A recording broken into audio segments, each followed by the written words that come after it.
এই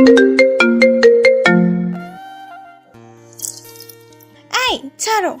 না, ছাড়বো না। রনি, তুমি কিন্তু আগের থেকে অনেক ফাজিল হয়ে গেছো। কেন, আমার সাথে খেলে তুমি কি মজা পাও না? আমি তা বলি নাই, তোমার সাথে খেলতে অনেক ভালো লাগে, আর রাসেলের সাথে একটুও ভালো লাগে না। ওর সাথে খেলতে গেলে মজা পাই না। ঠিক আছে, এখন থেকে যে সময় ভাইয়া অফিসে থাকবে তখন দুজনে একসাথে খেলবো। ঠিকই বলেছো। ও তো আমার সাথে ঠিকভাবেই খেলতে পারে না, তুমি অনেক সুন্দর করে খেলতে পারো। ভাইয়া বড় হয়েছে ঠিকই, কিন্তু কিছু বুঝে না। ঠিক বলছো, ওকে বিয়ে না করে যদি তোমাকে করতাম তাহলে অনেক ভালো হতো। ও তো একটা হাতারাম, কিছুই বুঝে না। এতক্ষণ যাদের কথাগুলো শুনছেন তাদের হয়তো আপনারা চিনতে পারছেন, না চিনলে আমি বলি। রনি হলো আমার ছোট ভাই, আর মারিয়া আমার বউ। মারিয়ার আর আমার বিয়ে হয়েছে আজ 6 মাস হয়েছে। আমরা দুজন দুজনকে ভালোবেসে বিয়ে করেছি। রনি এবার ইন্টার ফাইনাল ইয়ারে পড়ে। বাবা মা আমাদের দুই ভাইকে রেখে না ফেরার দেশে চলে গেছে। তারপর আমি রনিকে নিয়ে ঢাকায় আসি। ঢাকায় একটা বাসা ভাড়া নিয়ে থাকলাম। তারপর রনিকে একটা কলেজে ভর্তি করে দিলাম। আমি একটা অফিসে চাকরি নিলাম। তারপর থেকে আমরা দুই ভাই সুন্দরভাবে জীবন যাপন করতে লাগলাম। আমি যে অফিসে কাজ করতাম সে অফিসে মারিয়াও আমার আগে থেকে কাজ করত। মারিয়ার সাথে কথা বলতে বলতে আমি তাকে ভালোবেসে ফেলেছি। তারপর একদিন তাকে বলে দিলাম, সেও রাজি হয়ে গেছে। সে বলল আমাকে নাকি যেদিন অফিসে দেখে সেদিন থেকে ভালোবেসে ফেলেছে। কিছুদিন যাওয়ার পর মারিয়া আমার কথা তার আব্বু আম্মুর কাছে বলে। প্রথমে তারা রাজি হয়নি, কারণ আমি এতিম ছিলাম, কিন্তু পরে মারিয়ার পাগলামি দেখে রাজি হয়ে যায়। বিয়ের পরে মারিয়াকে অফিসে চাকরি করতে দেই নাই। সুন্দরভাবে চলছিল সংসার। কিন্তু আজকে আমি অফিস বাসায় এসে কলিং বেল চাপ দেওয়ার পর খালা এসে দরজা খুলে দিল। তারপর আমি নিজের রুমের সামনে যাওয়ার পর রনি আর মারিয়ার কথাগুলো শুনতে লাগলাম। আমি এখন ভাবতে লাগলাম, মারিয়া লাস্ট পর্যন্ত আমার ভাইয়ের সাথে ছি ছি ছি, আমার ভাবতে অবাক লাগছে। মারিয়া এত খারাপ হয়ে গেছে। আমি দাঁড়িয়ে না থেকে রুমের দরজায় টোকা দিলাম। তখন মারিয়া এসে দরজা খুলে দিল। আমাকে দেখে বলল, তুমি কখন আসলে? এই তো মাত্র আসলাম। আমি ভিতরে ঢুকে দেখি রনির গায়ে জামা নেই, শুধু পরনে প্যান্ট ছিল। আমাকে দেখে জামা গায়ে দিল। ভাইয়া, আমার কিছু টাকা লাগবে। কত লাগবে? বেশি না, মাত্র 5,000 টাকা হলে হবে। তুমি এত টাকা দিয়ে কি করবে? কলেজ থেকে বন্ধুদের সাথে সিলেট ঘুরতে যাব। ঠিক আছে, যাওয়ার সময় নিয়ে যাস। ঠিক আছে ভাইয়া। বলে রুম থেকে বেরিয়ে গেল। তুমি ফ্রেশ হয়ে আসো, আমি তোমাকে কফি বানিয়ে দিচ্ছি। আমি এখন কফি খাবো না, আমি একটু বাইরে যাব। ঠিক আছে, তাহলে ফ্রেশ হয়ে আসো, আমি রান্নাঘরে যাচ্ছি। বলে মারিয়া রুম থেকে বেরিয়ে গেল। আমি দাঁড়িয়ে না থেকে ওয়াশরুমে ঢুকে ফ্রেশ হয়ে বিছানায় গিয়ে বসলাম। বিছানার দিকে তাকিয়ে দেখি সবকিছু এলোমেলো হয়ে আছে। আমি মারিয়াকে অনেক বিশ্বাস করতাম, কিন্তু আজকে নিজের কানে যেগুলো শুনলাম এরপর থেকে ওর প্রতি বিশ্বাস উঠে গেছে। আমি কি এমন দোষ করছিলাম যার জন্য তুমি আমার সাথে এত বড় প্রতারণা করলে? আমি আর কোনো কিছু চিন্তা না করে বাহিরে চলে আসলাম। বাহিরে কিছুক্ষণ ঘোরাঘুরি করে বাসায় চলে আসলাম। বাসায় এসে কলিং বেল চাপ দেওয়ার পর মারিয়া এসে দরজা খুলে দিল। এতক্ষণ কোথায় ছিলে তুমি? অনেকদিন পর বন্ধুদের সাথে একটু দেখা করতে গেছি, তাই আসতে একটু লেট হয়ে গেছে। যাও ফ্রেশ হয়ে আসো, আমি টেবিলে খাবার দিচ্ছি। রনি কোথায়? ও খাবে না? ও বলেছে তুমি আসলে একসাথে খাবে। ঠিক আছে, আমি ফ্রেশ হয়ে আসছি, তুমি রনিকে ডেকে নিয়ে আসো। বলে রুমে এসে ফ্রেশ হয়ে খাবার টেবিলের সামনে চলে গেলাম। তারপর তিনজনে খাবার খেয়ে রুমে চলে আসলাম। রনি তার রুমে চলে গেল। আমি রুমে এসে বিছানায় শুয়ে মোবাইল টিপতে লাগলাম। এখন ভাবছি কি করব। আমি কি তাদের ছেড়ে চলে যাব? আমি চলে গেলে রনির কি হবে? ওর তো এখনো পড়ালেখা শেষ হয় নাই। কিছুক্ষণ পর মারিয়া রুমে এসে দরজা বন্ধ করে আমার পাশে শুয়ে পড়ল আর আমাকে পিছন থেকে জড়িয়ে ধরল। আচ্ছা মারিয়া, তুমি আমাকে কতটুকু ভালোবাসো? আমি তোমাকে অনেক বেশি ভালোবাসি। আর হঠাৎ এই কথা বললে কেন? আচ্ছা, তোমাকে একটা কথা বলি। যদি কোনো মেয়ে স্বামী রেখে অন্য লোকের সাথে পরকীয়া করে তখন সে মেয়েকে কি করা উচিত? আমার জানা মতে ওই মেয়েকে ছেড়ে দেওয়া উচিত, কারণ যে মেয়ে স্বামী রেখে অন্য ছেলের সাথে এসব করে তারা কখনো ভালো হতে পারে না। তাকে বাসা থেকে বের করে দেওয়া উচিত আর ডিভোর্স দিয়ে দেওয়া উচিত। আর যদি মেয়েটা তার স্বামীর রক্তের কারোর সাথে করে তাহলে কি করা উচিত? আচ্ছা, আমাকে একটা কথা বলো তো, হঠাৎ তুমি এই ধরনের কথাগুলো বলছো কেন? না, এমনিই বলেছি। ঠিক আছে, তুমি ঘুমিয়ে পড়ো। তারপর মারিয়া আমাকে জড়িয়ে ধরে শুয়ে পড়ল। তার চেহারার দিকে তাকালে বোঝা যায় তার মতো নিষ্পাপ কোনো মেয়ে হয় না। আর রনির কথা কি বলবো, নিজের আপন ভাই হয়ে ওর ভাবির সাথে এরকম জঘন্য কাজ কিভাবে করতে পারলো। আর কোনো কিছু চিন্তা না করে ঘুমিয়ে পড়লাম। আজ 7 দিন পর অফিস থেকে বিকালে ছুটির পর আমি কোর্টে চলে গেলাম। তারপর ডিভোর্স পেপারটা নিয়ে বাসায় চলে আসলাম। ঠিকই ধরেছেন, আমি সব দিক দিয়ে চিন্তা করে দেখলাম মারিয়াকে আমি ডিভোর্স দিব। এই 7 দিনে আরো 2-3 বার এরকম দেখছি রনি মারিয়ার রুমে। তাদের কথা শুনে বুঝতে পারলাম তাদের মধ্যে কিছু একটা চলছে, তাই এই সিদ্ধান্ত নিতে বাধ্য হলাম। রাতে খাবার খেয়ে রুমে এসে বিছানায় শুয়ে পড়লাম। কিছুক্ষণ পর মারিয়া রুমে আসলো, এসে আমাকে জড়িয়ে ধরে শুয়ে পড়ল। মধ্যরাতে যখন মারিয়া ঘুমে বিভোর হয়ে আছে, তখন আমি বিছানা থেকে উঠে কাগজ নিয়ে 2টা চিঠি লিখলাম, একটা মারিয়ার জন্য আর একটা রনির জন্য। তাহলে শুনুন। প্রিয় মারিয়া, তোমার মতো মেয়েকে প্রিয় বলা মানায় না, তারপরেও বললাম, কারণ আমি তোমাকে অনেক বিশ্বাস করে ভালোবেসেছি। কিন্তু তুমি সেই বিশ্বাস রাখতে পারো নাই। শেষ পর্যন্ত কিনা তুমি আমার ছোট ভাইয়ের সাথে। ছি ছি ছি, আমার ভাবতেও অবাক লাগে তোমার মতো একটা খারাপ মেয়েকে ভালোবেসে বিয়ে করেছি। তুমি রনির সাথে কি কি করেছো আমি জানি, তাই তোমাকে ডিভোর্স দিতে বাধ্য হলাম। আমি সই করে দিচ্ছি, তুমিও সইটা করে দিও আর রনিকে বিয়ে করে নিও। আমার মতো ওর সাথে প্রতারণা করো না। এখন তুমি ছাড়া ওর কেউ নেই। দোয়া করি তোমরা দুজনে সুখী থাকো। ইতি, তোমার হতভাগা স্বামী। এই ছিল মারিয়ার জন্য চিঠি, আর রনির জন্য একটা লিখেছি। তাহলে শুনুন। প্রিয় ছোট ভাই আমার, আমি ভাবতে পারি নাই তুই আমার সাথে এরকম করবি। তুই লাস্ট পর্যন্ত তোর ভাবির সাথে। ছি ছি ছি, তোকে আমি কখনো মা বাবার বুঝতে দেই নাই, আর সে কিনা তুই। থাক, আর বললাম না। আমি তোর মারিয়াকে ডিভোর্স দিয়ে দিচ্ছি, তুই ওকে বিয়ে করে সুখে থাকিস। আমি অনেক দূরে চলে যাচ্ছি, আমাকে খুঁজেও লাভ হবে না, আমাকে খুঁজে পাবি না। আমার দোয়া সব সময় তোর জন্য থাকবে। ভালো থাকিস। ইতি, তোর হতভাগা ভাই। এই ছিল রনির চিঠি। চিঠি দুটো লিখতে কখন যে চোখ থেকে 2 ফোঁটা পানি পড়ে গেল। ঘড়ির দিকে তাকিয়ে দেখি ভোর 5টা বাজে। তারপর ব্যাগটা গুছিয়ে মারিয়ার বালিশের উপর চিঠি এবং ডিভোর্স পেপার রেখে মারিয়ার দিকে কিছুক্ষণ তাকিয়ে রুম থেকে বেরিয়ে রনির রুমে আসলাম। রনির পড়ার টেবিলের উপর চিঠিটা রেখে রনির কপালে একটা চুমু দিয়ে বাসা থেকে বেরিয়ে আসলাম। তারপর রাস্তায় দিয়ে হেঁটে হেঁটে বাস কাউন্টারে চলে আসলাম। আমার বাসা থেকে বাস কাউন্টার কাছে, আসতে 10 মিনিট লাগে। তারপর একটা টিকিট কেটে বাসে গিয়ে বসলাম। বাস ছাড়বে 5টা 30 মিনিটে। এবার আপনাদের বলি, আমি এখন যশোর যাব, কারণ আমি বসকে বলে তার যশোর যে কোম্পানি আছে সেখানে বদলি হয়েছি। আমি ঢাকা থাকলে তাদের কথা মনে পড়বে, মারিয়ার থেকে আমার ছোট ভাইটার কথা বেশি মনে পড়ছে। কি করব বলুন, আমি তাদের সুখের জন্য দূরে চলে যাচ্ছি। আমি চাই তারা আমাকে ছাড়া সুখী থাকুক। প্রায় 5 ঘন্টা পর যশোর এসে পৌঁছে গেলাম। অফিস থেকে বাস কাউন্টারে আমার জন্য গাড়ি পাঠিয়েছে। তারপর গাড়ি করে অফিস থেকে দেওয়া বাসায় পৌঁছে গেলাম। আজ 5 বছর পর এখন আমি অন্য একটা অফিসে কাজ করি। আগের অফিসে ব্যবসা খারাপ হওয়ার কারণে বস সবকিছু বিক্রি করে বাহিরে চলে যায়। এরপর আমি অন্য একটা অফিসে চাকরি করি। এই অফিসের বস ঢাকায় তার যে কোম্পানি আছে সেগুলো দেখাশোনা করে। আমি যশোরে তার এই অফিস দেখাশোনা করি, কারণ বস আমাকে আগে থেকে চিনে। ওনার সাথে ঢাকায় পরিচয়।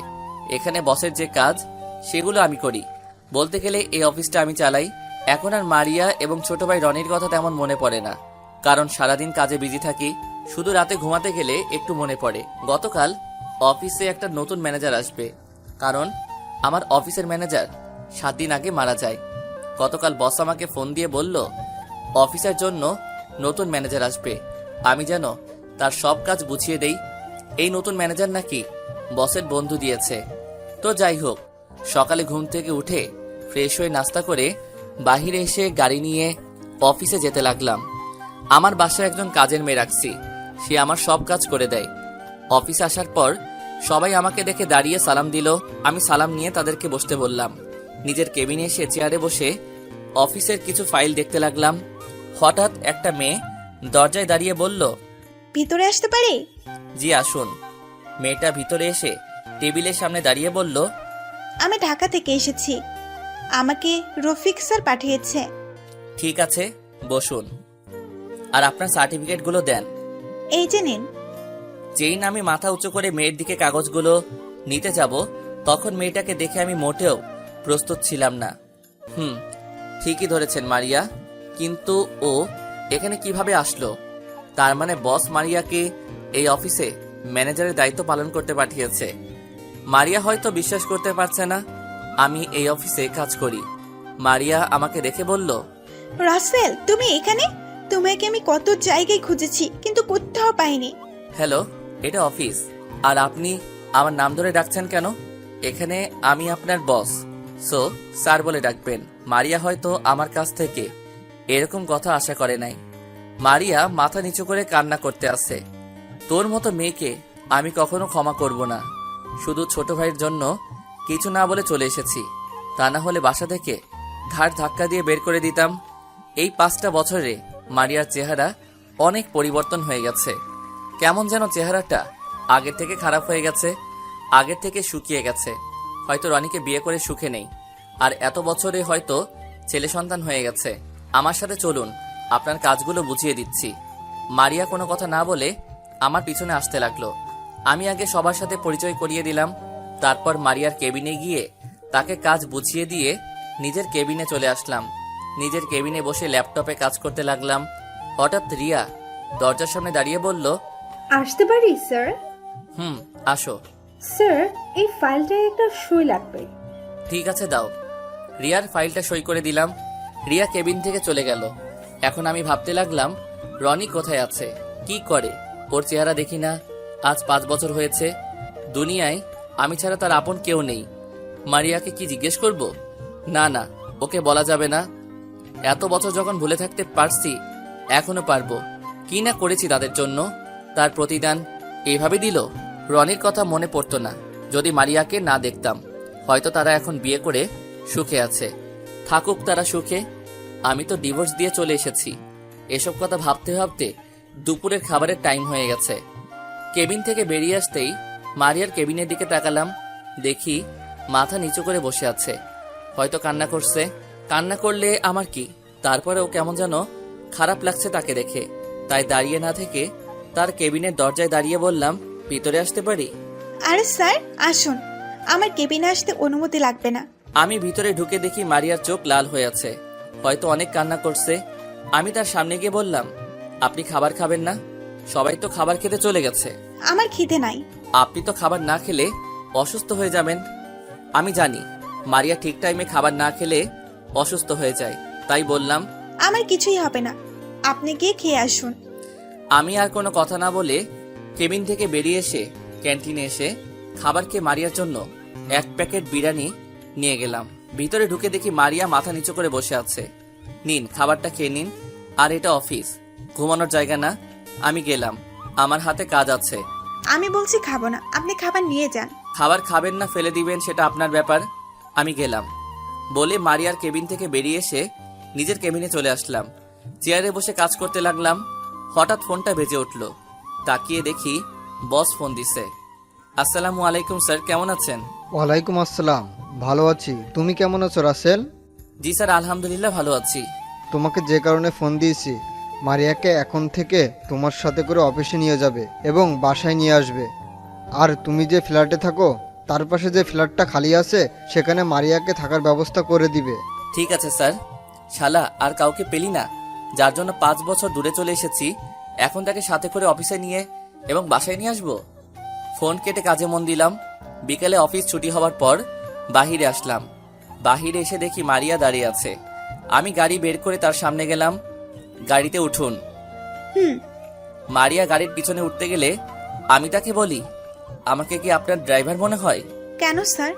তাহলে সরি, আপনি গাড়ির পিছনে বসতে গেলেন কেন? সামনে এসে বসুন। মারিয়া কোনো কথা না বলে সামনের সিটে এসে বসলো। আমি মনে মনে বলি, তোর মতো মেয়েকে উচিত শিক্ষা না দিলে ভালো হবি না। তারপর আমি গাড়ি চালিয়ে বাসায় চলে আসলাম। মারিয়া গাড়ি থেকে নেমে দাঁড়িয়ে রইল। আমি গাড়িটা পার্কিং করে আসার পর তাকে বলি আমার সাথে আসার জন্য। মারিয়া আমার পিছনে পিছনে আসতে লাগলো। মারিয়া হয়তো ভাবছে লিফটে করে যাব, কিন্তু না, আমি তাকে হাঁটাতে হাঁটাতে আমার সাথে করে উপরে নিয়ে আসলাম। 3 তলায় আসার পর তার ফ্ল্যাটের চাবি ওর হাতে দিলাম। এটা আপনার রুম, আর পাশেরটা আমার। আর যদি কিছু লাগে আমাকে বলবেন। আর এই নিন আপনার অগ্রিম 1 মাসের বেতন। যা যা লাগবে কিনে নিবেন। আপনার নাম্বারটা দেওয়া যাবে? কেন, নাম্বার দিয়ে কি করবেন? না, যদি কিছু দরকার হয় তাহলে আপনাকে ফোন দিয়ে বলতাম। ঠিক আছে, নিন। তারপর নাম্বার দিয়ে আমি আমার রুমে ঢুকে গেলাম। তার রাতে খাবার খেতে যাওয়ার পর মারিয়ার কথা মনে পড়ল। ও হয়তো কিছু খায়নি, তাই কাজের মেয়ের হাতে ওর জন্য খাবার পাঠিয়ে দিলাম। কেন জানি মারিয়াকে দেখে অনেক মায়া লাগে। খাবার খেয়ে রুমে চলে আসলাম। রুমে এসে শুয়ে শুয়ে ভাবতে লাগলাম, কেন করেছিলে আমার সাথে এরকম? যদি এরকম না করতে তাহলে কত সুন্দর করে জীবনযাপন করতে। তোমার কোনো কিছুর কমতি রাখি নাই। তোমাকে ভালোবাসাটা আমার অপরাধ ছিল, তাহলে কেন করলে এমন? আমি তো কোনো দোষ করি নাই। তুমি জানো, এখনো রাতে শুতে গেলে তোমার কথা মনে পড়ে। ইচ্ছে করে তোমাকে গিয়ে জড়িয়ে ধরে বলি, আমি তোমাকে এখনো ভালোবাসি মারিয়া। কিন্তু সেটা বলার অধিকার তুমি রাখো নাই। দেখতে দেখতে 1 মাস চলে গেল। মারিয়া আমার সাথে তেমন কথা বলে না, শুধু কাজ ছাড়া বাড়তি কথা বলে না। সকালে ঘুম থেকে উঠে ফ্রেশ হয়ে নাস্তা করে বাসা থেকে বেরিয়ে গাড়িতে গিয়ে বসলাম। আসার সময় মারিয়ার দরজায় টোকা দিয়ে আসলাম। মাঝে মাঝে মনে হয় আমি যেন কিছু একটা ভুল করছি, আমি কারো সাথে অন্যায় করেছি। কেন আমার এমন কিছু মনে হয়? কিছুক্ষণ পর দেখি মারিয়া বাসা থেকে বেরিয়ে আসলো। মারিয়া এসে সামনের সিটে বসলো। আমি কেমন জানি মারিয়ার প্রতি দুর্বল হয়ে যাচ্ছি। আমার কেন এমন হচ্ছে কিছুই বুঝতে পারছি না। মারিয়া আজকে শাড়ি পরেছে, দেখতে একদম পরীর মতো লাগছে। ইচ্ছে করে তাকে জড়িয়ে ধরি, তার হাত ধরে গাড়ি চালাতে। তো যাই হোক, অফিস আসার পর মারিয়া গাড়ি থেকে নেমে অফিসের ভিতরে চলে গেল। আমি গাড়ি পার্কিং করে ভিতরে গেলাম, নিজের কেবিনে গিয়ে কাজ করতে লাগলাম। হঠাৎ করে একটা ছেলে বলল, আসতে পারি স্যার? আসুন। আপনি কেমন আছেন স্যার? আলহামদুলিল্লাহ ভালো আছি, আপনি কেমন আছেন? স্যার, আমি আপনার ছোট, আমাকে নাম ধরে ডাকলে খুশি হব। ঠিক আছে, তো কি চাই এখন? স্যার, আমার একটা কাজের খুব দরকার। কিন্তু আমাদের অফিসে তো কোনো পদ খালি নেই। আমি একটা কথা বলে রাখি, আমি এখনো ছেলেটার দিকে তাকাইনি। আমি একটা ফাইলের কাজ করতে আসি। স্যার, অনেক কষ্টে আছি, যদি চাকরিটা দিতেন অনেক উপকার হতো। আপনার পরিবারে কে কে আছে? পরিবারে সবাই আছে, শুধু একটা হারামি বন্ধু ছিল, শালা 5 বছর আগে হারিয়ে গেছে। আপনার সে বন্ধুর নাম কি? কোথায় থাকে? কি করে? আমি এবার এক চোখ কানা করে তার চেহারা দেখছি। তাকে দেখে আমি পুরো অবাক হয়ে গেলাম। এই শালা এখানে কিভাবে আসলো? ও আর কেউ নয়, আমার বন্ধু রাফি। ওর সাথে পরিচয় ঢাকায়। আমি আগে যে অফিসে চাকরি করতাম সেখান থেকে পরিচয়। রাফি আমার কথা শুনে চেয়ার থেকে উঠে এসে আমাকে মারতে শুরু করলো। আরে থাম থাম, এইভাবে মারলে তো মরে যাব। শালা তোকে আজকেই মেরে ফেলবো। এতদিন কোথায় ছিলি? তোর নাম্বার বন্ধ, তোর কোনো খোঁজ খবর নেই। কোথায় হারিয়ে গেলি? তোকে এসব পরে বলবো, আগে বল তুই এখানে কিভাবে? আর আমি যে এই অফিসে কাজ করি তুই জানলি কিভাবে? আমি যশোর অফিসে কাজের জন্য এসেছি। হঠাৎ তোকে দেখি তুই গাড়ি নিয়ে এই অফিসে ঢুকলি। তারপর দারোয়ানকে বলে ভিতরে আসি। ও, খুব ভালো করেছিস। বল কি খাবি, চা না কফি? চা হলেই হবে। ঠিক আছে, আমি চাচাকে বলে দিচ্ছি। আমি ফোন দিয়ে পিয়ন চাচাকে বললাম 2টো চা দিয়ে আসতে। এবার তোর কথা বল, কি কারণে এখানে চলে আসলি? তাহলে শোন। তারপর রাফিকে সবকিছু খুলে বললাম। আমার মনে হয় তোর কোনো ভুল হচ্ছে। কেন বললি এই কথা? আমি নিজের কানে শুনেছি। একদিন রনিকে খালি গায়ে দেখেছি, শুধু পরনে প্যান্ট ছিল। সেদিন বিছানা পুরো এলোমেলো ছিল। তারপরও বলবি তারা কিছু করে নাই? তারপরেও বলবো তোর কোথাও ভুল হচ্ছে, কারণ তুই তাদের কথা শুনলি, বিছানা এলোমেলো দেখলি, রোয়ানিকে খালি গায়ে দেখলি, আবার বলছিস তার পরনে প্যান্ট ছিল। তাহলে কেমনে বিশ্বাস করি? তুই যদি নিজের চোখে দেখতি তাহলে বিশ্বাস করতাম। এখানে হয়তো তোর কোনো ভুল আছে। তুই যদি তাদের হাতে নাতে ধরতি তাহলে মানা যেত। তোর জিনিসটা ভালো করে যাচাই বাছাই করা দরকার ছিল। আর যেটা মনে হয়েছে সেটা বললাম, বাকি তোর বুঝ। তারপর রাফি আরো কিছুক্ষণ থেকে চলে গেল। আমি কিছুক্ষণ কাজ করে কেবিন থেকে বেরিয়ে মারিয়ার কেবিনের দিকে তাকালাম। ওর দিকে তাকিয়ে দেখি কার সাথে যেন ফোনে হেসে হেসে কথা বলছে। হয়তো রনির সাথে কথা বলছে। বিকেলে অফিস থেকে বাসায় যাওয়ার সময় মারিয়াকে জিজ্ঞেস করলাম, রনি এখন কি করে, কোথায় থাকে? কিছুদিন হয়েছে পড়ালেখা শেষ করেছে, এখন একটা অফিসে চাকরি করে। তার পড়ালেখার খরচ কিভাবে চলছে?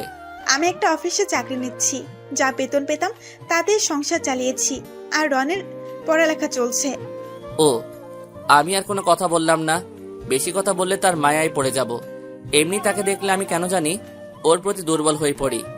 বাসায় আসার পর মারিয়া গাড়ি থেকে নেমে চলে গেল। আমি গাড়ি পার্কিং করে বাসার ভিতরে চলে গেলাম। পরের দিন অফিসে বসে কাজ করতে আসি। হঠাৎ একটা পিচ্চি মেয়ে আমার রুমে আসলো। চেহারা দেখতে একদম মাশাআল্লাহ, অনেক সুন্দর। হঠাৎ তার পিছনে দিয়ে যে ঢুকলো, তাকে দেখে আমি পুরো অবাক হয়ে গেলাম। অভিমান বেশি সময় বাঁচিয়ে রাখতে নেই। বহু বছর পর অভিমান ভাঙলে গিয়ে দেখবে যার সাথে অভিমান সে আর নেই, হয়তো দূরে কোথাও হারিয়ে গেছে, আর তখন সরি বলার সুযোগটুকুও হারিয়ে যাবে। কান্নার মতো গভীর কিছু নেই। একজনের দুঃখ অন্যজনকে স্পর্শ করে না, কিন্তু একজনের চোখের জল অন্যজনকে স্পর্শ করে। হঠাৎ তার পিছন দিয়ে যে ঢুকলো, তাকে দেখে আমি পুরো অবাক হয়ে গেলাম। ঠিকই ধরেছেন, এ আর কেউ নয়, আমার ছোট ভাই রনি। ও এখানে কেন? আমার মনে হয় মারিয়া বলেছে। তাহলে এই বাচ্চা মেয়েটা তাদের দেখতে একদম মারিয়ার মতো হয়েছে। রনি আমার সামনে আসলো। তখন আমি বললাম, তুই এখানে কেন এসেছিস? আপনার কাছে কিছু জানতে এসেছি। আমার কাছে কি জানতে এসেছিস? আমাদের ছেড়ে কেন এসেছেন সেটা তুই ভালো করে জানিস। আমি কিছুই জানি না, আপনার কাছে জানতে চাই। আমি তোর কাছে বলতে বাধ্য নই। তুই এখনই আমার কেবিন থেকে বেরিয়ে যা। আর কারো কেবিনে ঢুকতে অনুমতি লাগে, সেটা মনে হয় তোর জানা নেই। সবকিছু জানা আছে, শুধু আপনার কাছ থেকে কিছু জানতে এসেছি। জানা হয়ে গেলে চলে যাব। আমি এখানে থাকতে আসি নাই। কি জানতে চাস? আমাকে আর ভাবিকে না বলে কেন চলে এসেছেন? কি অপরাধ ছিল আমাদের? আমি জানতে চাই। তুই আর তোর ভাবি আমার সাথে প্রতারণা করেছিস। তুই তোর ভাবির সাথে রুমে কি করেছিস? তোর সাথে খেলে মজা পায়, আমার সাথে খেলে মজা পায় না। আমাকে বিয়ে না করে যদি তোকে বিয়ে করতো তাহলে অনেক ভালো হতো। তারপরও বলবি আমি ভুল বলছি? আপনি কি কখনো ভাবির সাথে খারাপ কাজ করতে দেখেছেন? সরাসরি দেখি নাই, কিন্তু একদিন তুই আর তোর ভাবি রুমে কথা বলতে আমি দরজার বাহির থেকে সব শুনেছি। তারপর যখন রুমে ঢুকি তখন তোর গায়ে কোনো জামা দেখি নাই। তুই আমাকে দেখে জামা গায়ে দিছস, আর দেখছি পুরো বিছানা এলোমেলো হয়ে আছে। তারপর বলবি তোদের মাঝে কিছুই হয়নি? আমি একটা কথা বলি আপনাকে, মাঝে মাঝে চোখের দেখা ভুল হয়। মানে কি বলতে চাস তুই? আমি ভুল দেখছি? আপনি ভুল দেখছেন এবং ভুল শুনছেন। একটা কথা বলি, আমি ভাবিকে কখনো ওরকম চোখে দেখি নাই। আমাদের তো কোনো বোন নেই। আমি ভাবিকে নিজের বড় বোনের চোখে দেখছি। আপনি কি করে ভাবলেন আমি ভাবির সাথে এরকম জঘন্য কাজ করতে যাব? তাহলে তুই বলতে চাস তোর ভাবির সাথে কিছুই হয়নি? আমার সাথে ভাবির কিছুই হয়নি। তাহলে যে আমি দরজার আড়াল থেকে যে কথাগুলো শুনেছি সেগুলো কি মিথ্যা? তোর শরীরে জামা ছিল না, তারপরে বলবি সব মিথ্যা? পুরো বিছানা এলোমেলো হয়েছিল, তারপরেও বলবি সবকিছু মিথ্যা? তারপরেও বলবো সবকিছু মিথ্যা। আপনি যে কথাগুলো শুনছেন। আচ্ছা একটা কথা বলেন, আপনি ভাবির সাথে কি খেলা খেলে হেরে যেতেন সব সময়? আমি তার সাথে লুডো খেলায় হেরে যেতাম। ঠিকই ধরেছেন। আমিও ভাবির সাথে ওই সময় লুডো খেলেছিলাম। আমি কড়ি মারার পর ভোটের বাইরে চলে যাই, তখন ভাবি কড়িটা হাতে নিয়ে নেয়। আমি শয়তানি করে তার থেকে কড়িটা নিতেছিলাম, তখন ভাবি বলে গড়িটা ছেড়ে দিতে, কিন্তু আমি ছাড়ি নাই। ভাবি আবার বলে আমি অনেক ফাজিল হয়ে গেছি। তাহলে যে তোর ভাবি তোকে বলল আমাকে বিয়ে না করে যদি তোকে বিয়ে করত তাহলে অনেক ভালো হতো, আর তোর শরীরে জামা ছিল না কেন? বিছানা এলোমেলো ছিল কেন? আমাকে বিয়ের কথা তো মজা করে বলেছে, আর আমার শার্টের বোতাম একটা খুলে পড়ে গেছে। ওই ভাবিকে বললাম বোতামটা লাগিয়ে দিতে, তারপর ভাবি বলল শার্টটা খুলে দিতে। আমি তাকে শার্টটা খুলে দিই, তারপর ভাবি বোতাম লাগিয়ে দেয়। আর বিছানা এলোমেলো হয়েছিল, কারণ লুডোর কড়িটা কাড়াকাড়ি করার সময় এলোমেলো হয়ে যায় বিছানা। তার মানে তোদের মাঝে কিছুই হয়নি। আমি খালি খালি সন্দেহ করে তোদেরকে ভুল বুঝলাম। আমার জিনিসটা ভালো করে যাচাই বাছাই করার দরকার ছিল। আমি না বুঝে এত বড় কাজ কিভাবে করলাম? একটা কথা বলি আপনাকে, ভাবি আপনাকে অনেক ভালোবাসে। আপনার চিঠিটা পড়ে ভাবি পুরো অবাক হয়ে যায়। তার থেকে আরো বড় অবাক হয় ডিভোর্স পেপার পেয়ে। তখন ভাবি আমার রুমে কান্না করতে আসে, আমার হাতে আপনার চিঠি আর ডিভোর্স পেপার দেয়। তখন আমি চিঠিটা পড়ে আমিও অবাক হয়ে যাই। হঠাৎ আমার টেবিলের ওপর একটা কাগজের উপর চোখ যায়। চিঠিটা হাতে নিয়ে পড়তে থাকি, পড়ে আমি নিচে বসে যাই। তারপর ভাবি আর আমি অনেক কান্না করি, আপনাকে অনেক খোঁজাখুঁজি করি, কিন্তু কোথাও পাইনি। 2 মাস পর ভাবি একটা অফিসে চাকরি নেয় আর আমার পড়ালেখার খরচ চালায়। ভাবির কষ্ট দেখে আমিও কয়টা টিউশনি করাই। আস্তে আস্তে ভাবির প্রমোশন হয়। তারপর থেকে সব টিউশনি ছেড়ে দিই। অনেক কষ্টে পড়ালেখা শেষ করে এখন একটা অফিসে চাকরি করি। আল্লাহ দিলে বেতন মোটামুটি ভালো। আমার মুখ দিয়ে আর কোনো কথা বের হচ্ছে না, শুধু চোখ দিয়ে অশ্রু ঝরে পড়ছে। আজ নিজের ভুলের কারণে এত কিছু হয়েছে। মারিয়া কি এখন আমাকে ক্ষমা করবে? তার তো কোনো দোষ নেই, সব দোষ আমার। তোর সাথে এই মেয়েটা কে? এ হচ্ছে তোমার মেয়ে রাইসা। তুমি বাসা থেকে চলে আসার 2 মাসের মাথায় হঠাৎ ভাবি মাথা ঘুরে পড়ে যায়। তখন ভাবিকে হাসপাতালে নিয়ে যায়। ডাক্তার বলল ভাবি নাকি মা হতে চলেছেন। তখন অনেক খুশি হয়েছি, কিন্তু তোমার কথা মনে পড়তেই মনটা খারাপ হয়ে গেল। আমি আর কোনো কথা না বলে রাইসাকে কোলে নিয়ে পুরো মুখে চুমু দিতে লাগলাম। তারপর রাইসাকে কোল থেকে নামিয়ে দিয়ে রনির কাছে গেলাম। যখনই রনির পা ধরতে যাব তখন রনি আমাকে ধরে ফেলে। এটা আপনি কি করছেন? আমি অনেক বড় ভুল করে ফেলেছি, তুই আমাকে ক্ষমা করে দে। আমি না বুঝে তোদের ভুল বুঝেছি, আমি আর কখনো এমন ভুল করব না, আমাকে ক্ষমা করে দে। আমি তোমাকে ক্ষমা করে দিছি। তুমি যখন নিজের ভুল বুঝতে পেরেছো এটাই অনেক। আর বড় ভাই কি কখনো ছোট ভাইয়ের পা ধরে ক্ষমা চাইতে পারে? তোমাকে ফিরে পেয়েছি, এটাই অনেক। এখন মারিয়া কি আমাকে ক্ষমা করবে আমি যে ভুল করেছি? শোনো ভাইয়া, ভাবি এই 5টি বছর অনেক কষ্টে কাটিয়েছে। শুধু তোমার অপেক্ষা এখনো পড়ে আছে। তুমি ভাবির কাছে ক্ষমা চেয়ে নাও, দেখবে ভাবি তোমাকে ক্ষমা করে দিবে। ঠিক আছে, আমি এখনই যাচ্ছি। ঠিক আছে, তাহলে আমি চলে যাই। আগামীকাল অফিস আছে, একদিনের ছুটি নিয়ে এসেছি। ভাবি এতদিন তোমার কথা বলে নাই, হঠাৎ গতকাল বলেছে, তাই অফিস থেকে ছুটি নিয়ে রাইসাকে সাথে করে নিয়ে এসেছি। আমি চলে যাই। ভাবি তোমাকে ক্ষমা করে দিলে ঢাকায় চলে এসো। তুই তো কিছুই খেলি না। আজকে এমনি খুশিতে সব খিদে চলে গেছে। তুমি ভাবিকে আপন করে নিয়ে আসো, তখন তো একসাথে খাবো। আর কোনো কথা না বলে রনি কেবিন থেকে বেরিয়ে গেল। আমি রাইসাকে কোলে নিয়ে কপালে চুমু দিয়ে মারিয়ার কেবিনে গেলাম। কেবিনে ঢুকে দেখি মারিয়া কার সাথে যেন মোবাইলে হেসে হেসে কথা বলছে। আমাকে ঢুকতে দেখে ফোন কেটে দিল আর আমার কোলে রাইসাকে দেখে চেয়ার থেকে উঠে এসে আমার কোল থেকে নিয়ে গেল। আমি সাথে সাথে মারিয়ার পা জড়িয়ে ধরে বলতে লাগলাম, মারিয়া, তুমি আমাকে ক্ষমা করে দাও। আমি বুঝতে পারি নাই, আমি না দেখে তোমার সাথে অনেক বড় অন্যায় করেছি। প্লিজ তুমি আমাকে ক্ষমা করে দাও। আমি কথা দিচ্ছি আর কখনো এমন করব না। তুমি আমাকে আরেকটি সুযোগ দাও, আমি তোমাকে ছেড়ে কখনো যাব না। স্যার, এটা আপনি কি করছেন? আমার মতো খারাপ মেয়ে হয় না। আমি একটা প্রতারক, ধোঁকাবাজ, যে নিজের দেবরের সাথে খারাপ কাজ করতে পারি। সে মেয়ের কাছে কেন ক্ষমা চাইছেন? আমি বুঝতে পারি নাই, আমার দরকার ছিল আগে জিনিসটা যাচাই বাছাই করার, কিন্তু আমি কিছুই না করে তোমাদেরকে সন্দেহ করছি। প্লিজ এবারের মতো মাফ করে দাও। আপনি জানেন, এই মনে শুধু আপনার জন্য ঘর সাজিয়েছি, আপনাকে অনেক ভালোবেসেছি, কিন্তু তার ফল আপনি কি দিলেন? আমাকে ডিভোর্স দিলেন। আপনি জানেন, যখন বলেছিলেন আমি রনের সাথে খারাপ কাজ করেছি, তখন মনে হয়েছে আমার মাথায় যেন আকাশ।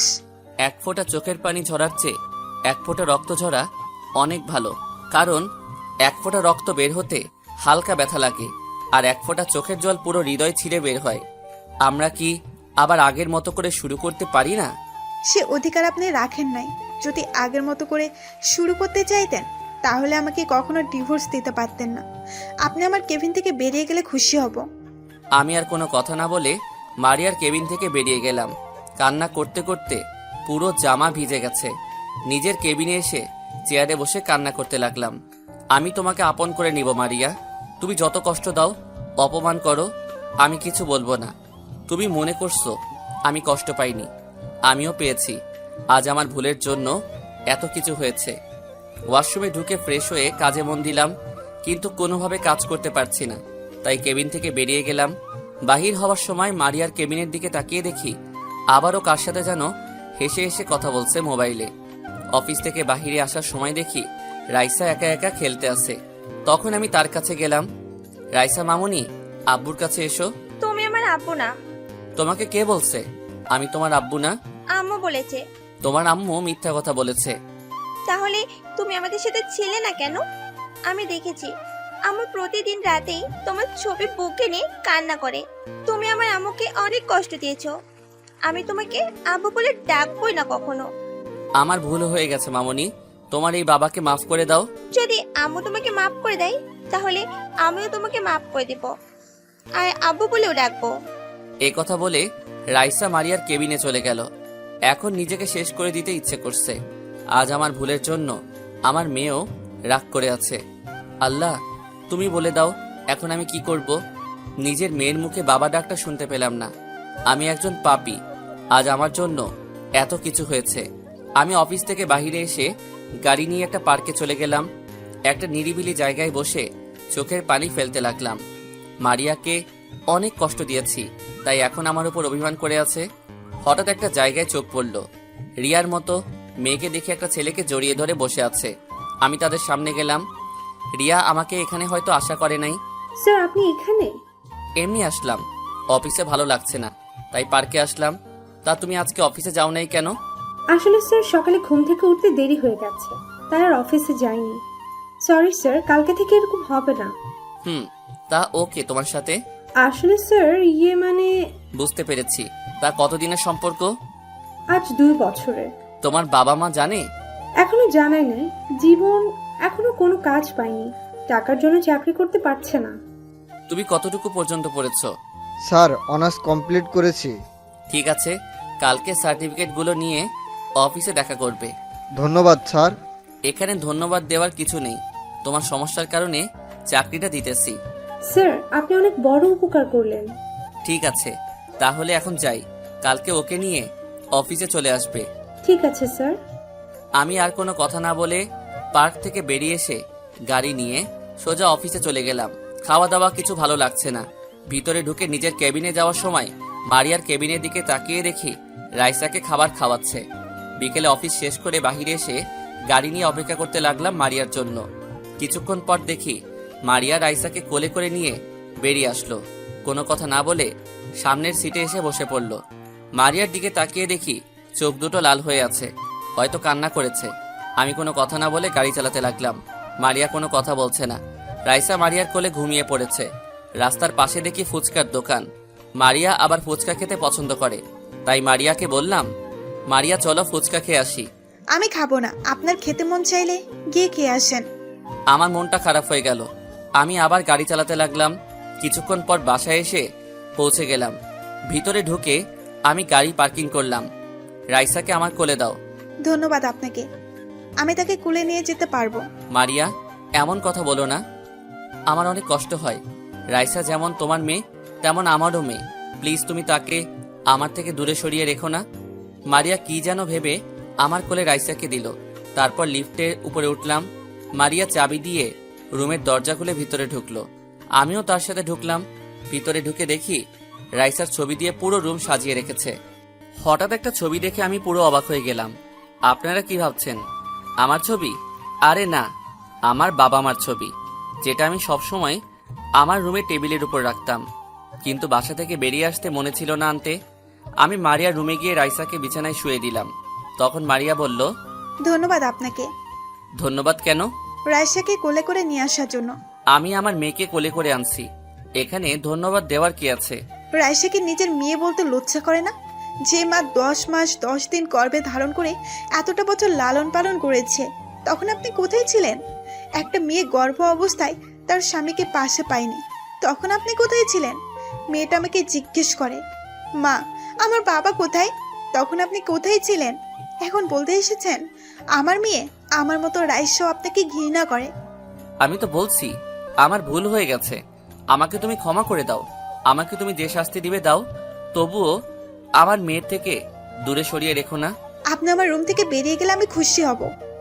আমি মাথা নিচু করে মারিয়ার রুম থেকে বেরিয়ে আসলাম। তারপর নিজের রুমে গিয়ে ফ্রেশ হয়ে বিছানায় শুয়ে পড়লাম। হঠাৎ মনে পড়ল রনির কথা, তার সাথে কথা বলা দরকার। কিন্তু আমার কাছে তো রনির নাম্বার নেই। তাই বিছানা থেকে উঠে গিয়ে মারিয়া রুমের সামনে এসে কলিং বেল চাপ দিলাম। কিছুক্ষণ পর মারিয়া দরজা খুলে দিল।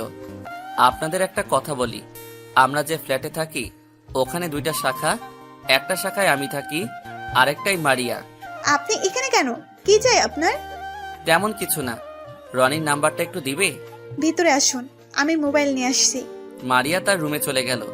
আমি আব্বু আম্মুর ছবিটা হাতে নিয়ে দেখতে লাগলাম। পিছন থেকে মারিয়া বলল, নাম্বার উঠান। আমি ছবিটা রেখে নাম্বারটা মোবাইলে নিয়ে নিলাম। তারপর বেরিয়ে আসলাম। আমার রুমে এসে বিছানায় শুয়ে রনিকে ফোন দিলাম। হ্যালো, আসসালামু আলাইকুম। কে বলছেন? ওয়ালাইকুম আসসালাম, কেমন আছিস? আমি তোর ভাই বলছি, রাসেল। আমি ভালো আছি, তুমি কেমন আছো ভাইয়া?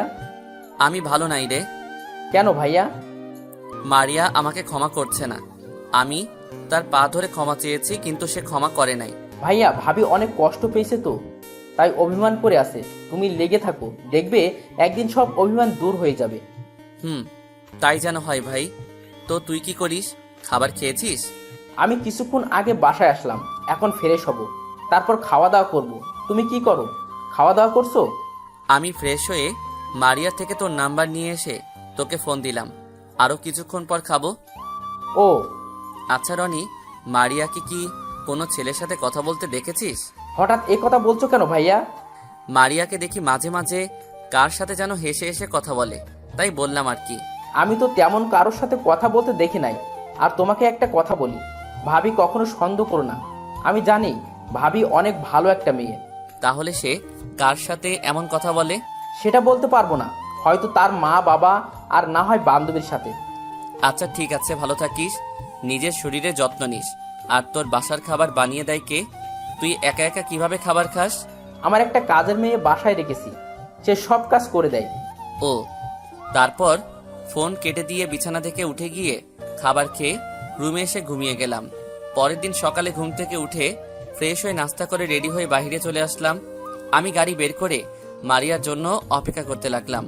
কিছুক্ষণ পর মারিয়া বেরিয়ে আসলো, সাথে রাইসাকে নিয়ে আসলো।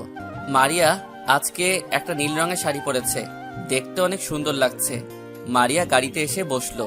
আমি রাইসাকে বললাম, কেমন আছো রাইসা মামনি? আমি ভালো আছি, আপনি কেমন আছেন? আমি ভালো নেই মামনি, তুমি আমাকে একটাবার বাবা বলে ডাকো। কখনো না, আমার বাবা নেই, মাই আমার কাছে সবকিছু। আমি তোমাকে ঘৃণা করি। মারিয়া অন্যদিকে তাকিয়ে আছে, সে কোনো কথা বলল না। নিজের চোখ দিয়ে 2 ফোঁটা পানি পড়ে গেল। চোখের পানি মুছে গাড়ি চালাতে লাগলাম। কিছুক্ষণ পর অফিসে পৌঁছে গেলাম।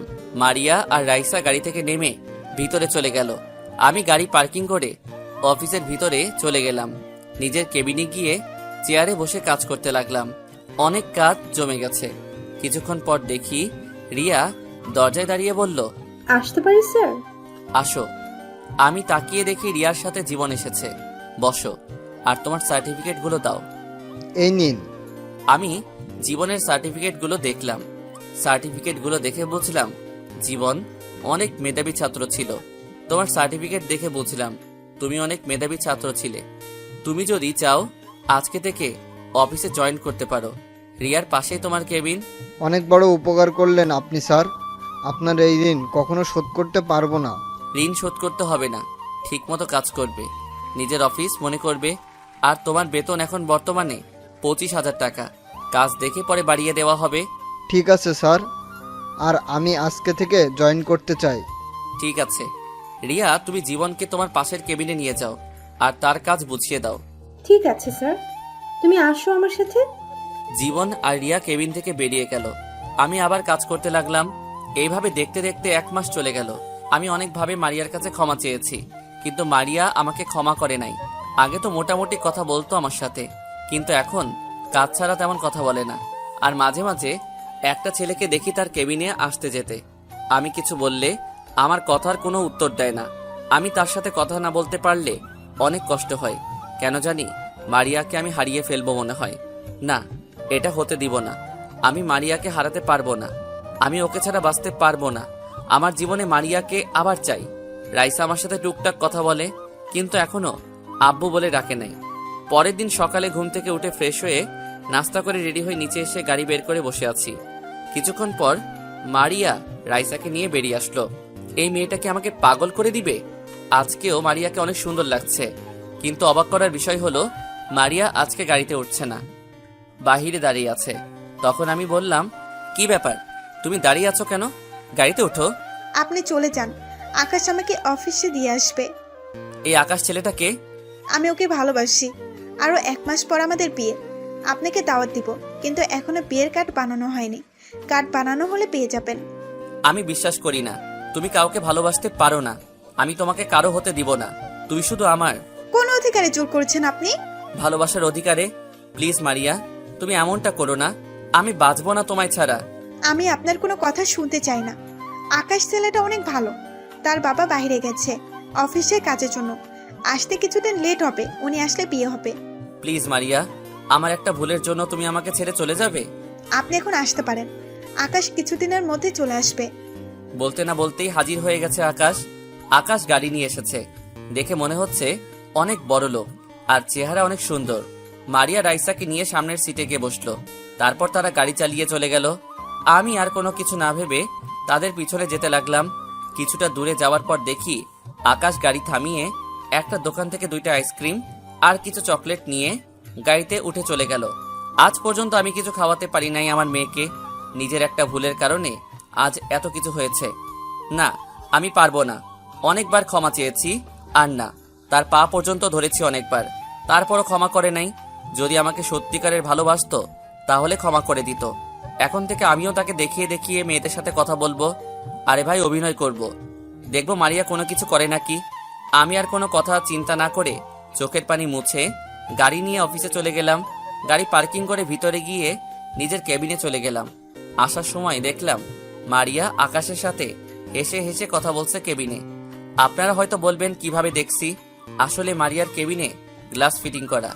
আমি চেয়ারে বসে রিয়াকে ফোন দিয়ে বললাম জীবনকে সাথে করে নিয়ে আমার কেবিনে আসতে। কিছুক্ষণ পর দুজনেই আমার কেবিনে চলে আসলো অনুমতি নিয়ে। তোমরা দুজনে বসো। স্যার কেন ডেকেছেন? তোমাদের একটা সত্যি কথা বলবো আজকে। কি সত্যি কথা স্যার? অফিসের ম্যানেজারকে তোমরা চিনো? না স্যার, শুধু এটা জানি ম্যানেজার ম্যাম আপনার পাশের ফ্ল্যাটে থাকে। এর থেকে বেশি কিছু জানি না। ও আর কেউ নয়, আমার বউ। একটা ভুল বোঝাবুঝির কারণে তাকে আমি ডিভোর্স দেই। মানে কি হয়েছিল আপনাদের মাঝে? তাহলে শুনো, তারপর সবকিছু খুলে বললাম। স্যার একটা কথা বলি, আপনার জিনিসটা আগে যাচাই বাছাই করার দরকার ছিল, তাহলে এত কিছু হতো না। তুমি ঠিকই বলেছ। এখন আমি ওর কাছে অনেকভাবে ক্ষমা চেয়েছি, কিন্তু সে আমাকে পাত্তা দিচ্ছে না। তাই এখন তোমাদেরকে ডেকে আনলাম। কেন স্যার? আমার সাথে রিয়াকে অভিনয় করতে হবে। মারিয়া যেন বুঝে আমরা দুজন দুজনকে ভালোবাসি। জীবন, তোমার কোনো অসুবিধা হবে? এ কারণে রিয়ার সাথে তোমাকে আসতে বললাম। স্যার, এটা আপনি কি বলছেন? আমার কোনো সমস্যা হবে না। যদি রিয়ার অভিনয়ে ম্যামকে ফিরে পান তাহলে আমি খুশি হব। ঠিক আছে। আর রিয়া, তোমার কোনো সমস্যা আছে থাকলে বলতে পারো। না স্যার, আমার কোনো সমস্যা নেই। আমি দোয়া করি আল্লাহ যেন মারিয়া ম্যামকে আপনার কাছে ফিরিয়ে দেন। ঠিক আছে, তাহলে জীবন তুমি গিয়ে কাজ করো। আমি রিয়াকে সবকিছু বুঝিয়ে দিচ্ছি। ঠিক আছে স্যার। জীবন কেবিন থেকে বেরিয়ে গেল। আমি রিয়াকে সবকিছু বুঝিয়ে দিলাম কেমনে কি করতে হবে। তারপর আমি মারিয়াকে ফোন দিয়ে আমার কেবিনে আসতে বললাম। কিছুক্ষণ পর মারিয়া আসলো। আসতে পারি স্যার? ও মিস মারিয়া, আসুন। মারিয়া হয়তো আমার কথাই অবাক হচ্ছে তাকে মিস বলাতে। আমাকে কেন আসতে বলেন স্যার? অফিসের সবার বেতন ঠিকভাবে বুঝিয়ে দিচ্ছেন তো? ঠিকভাবে। জি স্যার। তাহলে আজকের মধ্যে এই 5টি ফাইল রেডি করে দিবেন। না দিতে পারলে বেতন থেকে টাকা কেটে রাখা হবে। কিন্তু স্যার, এই ফাইলের কাজ তো আমার না, আমাকে দিচ্ছেন কেন? কেন, কোনো সমস্যা? বয়ফ্রেন্ডের সাথে তো ভালো গল্প করতে পারেন, এগুলো পারবেন না কেন? আপনাকে কি বসে থাকার জন্য চাকরি দিছে? আমি কোনো কথা শুনতে চাই না। এই নাও তোমার কফি। ও তুমি? তোমার হাতের কফি না খেলে আমি আবার কাজ করতে পারি না। এই কারণে তো প্রতিদিন তোমাকে নিজের হাতে কফি বানিয়ে খাওয়ান। আপনি এখনো দাঁড়িয়ে আছেন কেন? যান, গিয়ে ফাইলগুলো রেডি করে দেন। মারিয়া কোনো কথা না বলে ফাইলগুলো হাতে নিয়ে কেবিন থেকে বেরিয়ে গেল। চেহারা কেমন যেন হয়ে গেছে। হয়তো আমার এমন ব্যবহার আশা করে নাই। রিয়া, এবার তুমি গিয়ে কাজটা করো। যখন ফোন দিব তখন চলে আসবে। ঠিক আছে স্যার। আর ম্যামের চেহারা দেখে বুঝলাম অনেক কষ্ট পেয়েছে। ওটা কোনো সমস্যা না, পরে ভালোবাসা দিয়ে পুষিয়ে দিব। রিয়া রুম থেকে বেরিয়ে গেল। আমি জীবনকে ফোন দিয়ে বললাম, মারিয়ার কেবিন থেকে আকাশ ছেলেটা কি বের হয়েছে? তখন সে বলল বের হয়ে গেছে। যাক, তাহলে ওষুধে কাজ হয়েছে। আমি বসে বসে কাজ করতে লাগলাম। হঠাৎ মোবাইলটা বেজে উঠল। তাকিয়ে দেখি রনি ফোন দিচ্ছে। কেমন আছিস রনি? ভালো আছি ভাইয়া, তুমি কেমন আছো? আমিও ভালো আছি। তা কোথায় তুই? আমি অফিসে আছি, হাতে তেমন কাজ নেই, তাই তোমাকে ফোন দিলাম। ও, তো নাস্তা করেছিস? করেছি, তুমি করছো ভাইয়া? করেছি। আচ্ছা রনি, মারিয়া কি তোকে কিছু বলেছে? কেন ভাইয়া? মারিয়া নাকি আকাশ নামে একটা ছেলেকে ভালোবাসে, আবার তারা নাকি বিয়ে করবে। এই ব্যাপারে তুই কিছু জানিস? আমি তো কিছুই জানি না। আমার সাথে তো ভাবি এ ব্যাপারে কথা বলে নাই। ঠিক আছে, তুই তোর অফিসের বস থেকে কিছুদিনের জন্য ছুটি নিয়ে এখানে আয়। আর আকাশ ছেলেটাকে তার সবকিছু বাহির করতে হবে। আর তুই যে এখানে আসবি তোর ভাবি যেন না জানে। এখানে এসে একটা হোটেলে উঠবি। ঠিক আছে ভাইয়া, আমি আজকে ছুটি নিয়ে কালকে সকালে রওনা দিব। ঠিক আছে, ভালো থাকিস, পরে কথা হবে।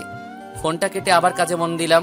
কাজ করতে করতে দুপুরের লাঞ্চের টাইম হয়ে গেছে, তাই কেবিন থেকে বেরিয়ে আসতে মারিয়াকে দেখি এখনো বসে বসে কাজ করতে আছে। চেহারা কেমন শুকিয়ে গেছে। রাইসা চেয়ারে বসে মারিয়ার মোবাইল টিপতে আছে। কেমন যেন খারাপ লাগছে মারিয়ার চেহারার দিকে তাকিয়ে। তোমার কাছে অনেকবার ক্ষমা চেয়েছি, তারপরও তুমি ক্ষমা করো নাই, তাই বাধ্য হয়ে এরকম করেছি। তুমি অন্য ছেলের সাথে কথা বললে আমার অনেক খারাপ লাগে। তুমি জানো না আমি তোমাকে অনেক ভালোবাসি। আর কোনো কিছু চিন্তা না, ক্যান্টিনে এসে খাবার খেয়ে 2 প্যাকেট বিরিয়ানি নিয়ে আসলাম। তারপর রিয়ার কাছে আসলাম। রিয়া, তুমি এই খাবারগুলো মারিয়াকে দিয়ে আসো। না নিতে চাইলে বলবে। অফিস থেকে আজকে সবাই খাবার দিছে। ঠিক আছে স্যার। রিয়া খাবারগুলো নিয়ে মারিয়ার কেবিনে চলে গেল। আমি আমার কেবিনে এসে চেয়ারে বসে কাজ করতে লাগলাম। হঠাৎ রিয়া কেবিনে এসে এমন কিছু বলল, তা শুনে মাথা পুরো খারাপ হয়ে গেল। স্মৃতিশক্তিটা হারিয়ে গেলে ভালো হতো। পুরনো সব স্মৃতি ভুলে যেতে পারতাম। যাকে মন থেকে অনেকটা আপন ভাবা হয়, তার অবহেলা সহ্য করা সত্যি খুব কষ্টকর হয়। রিয়া খাবারগুলো নিয়ে মারিয়ার কেবিনে চলে গেল। আমি আমার কেবিনে এসে চেয়ারে বসে কাজ করতে লাগলাম। হঠাৎ রিয়া কেবিনে এসে এমন কিছু বলল, তা শুনে মাথা পুরো খারাপ হয়ে গেল।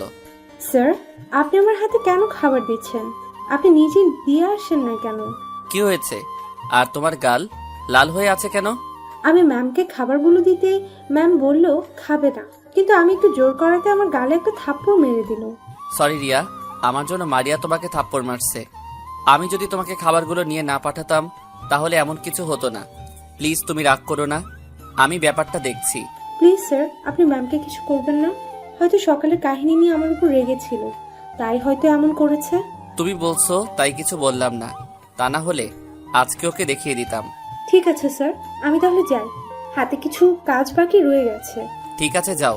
রিয়া কেবিন থেকে বেরিয়ে গেল। আমি বসে কাজ করতে লাগলাম। বিকেলে অফিস ছুটির পর সবাই বাহির হয়ে গেছে, কিন্তু মারিয়া এখনো বসে বসে কাজ করতে আছে। আমার মেয়েটার চেহারা কেমন যেন শুকিয়ে গেছে। আমার ভুলের জন্য মেয়েটাও আমার কথা বলে না। আমি কিছু দিলে খায় না, কিন্তু বাহিরের একটা ছেড়ে দিলে খায়। আমি আজ পর্যন্ত নিজের হাতে রাইসাকে কিছু খাওয়াতে পারি নাই। অন্য লোকের হাতে খাবার খাওয়াই, মানুষ তাকে আদর করে খাবার দিলে খায়। তাই আমি অন্য লোকের হাতে খাবার দিয়ে বললাম আমার কথা যেন বলে। আমি মারিয়াকে ফোন দিয়ে আমার কেবিনে আসতে বললাম। কিছুক্ষণ পর মারিয়া কেবিনে আসলো। মিস মারিয়া, ফাইলগুলো কোথায়? অফিস তো অনেকক্ষণ আগে শেষ হয়েছে, সবাই চলে গেছে। ফাইলগুলো দেন। স্যার, আমার শরীরটা কেমন খারাপ লাগছে, আর আজকে মাত্র 2টা রেডি করছি। আমি কথা দিচ্ছি কালকে বাকি 3টা রেডি করে দিব। মারিয়ার চেহারার দিকে তাকিয়ে দেখি চোখ মুখ লাল হয়ে আছে, আর চেহারা কেমন শুকিয়ে গেছে। মনে হয় সকাল থেকে কিছু খাইনি। তার কথা শুনে মায়া লাগলো, তাই আর কিছু বললাম না। ঠিক আছে, কালকে যেন ফাইলগুলো রেডি পাই। জি স্যার। তা আপনার বয়ফ্রেন্ড আসবে নিতে, নাকি আমার সাথে যাবেন? ও, এখন বয়ফ্রেন্ড বলে কি হবে? কিছুদিন পর তো বিয়ে হবে। যখন বিয়ে হবে তখন দেখা যাবে, আর আমি আজকে আপনার সাথে যাব। ঠিক আছে, আপনি বাহিরে অপেক্ষা করুন, আমি আসতেছি। মারিয়া কোনো কথা না বলে চলে গেল। আমি একটা কাজ করে অফিস থেকে বেরিয়ে আসলাম। কি কাজ করলাম কিছুক্ষণ পর বুঝতে পারবেন। বাহিরে এসে দেখি মারিয়া রাইসাকে কোলে নিয়ে দাঁড়িয়ে আছে। আমি গাড়ি নিয়ে তাদের সামনে গেলাম। মারিয়া কোনো কথা না বলে সামনের সিটে বসে পড়ল। রাইসা মারিয়ার কোলে ঘুমিয়ে গেছে। হঠাৎ ফোনটা বেজে উঠল।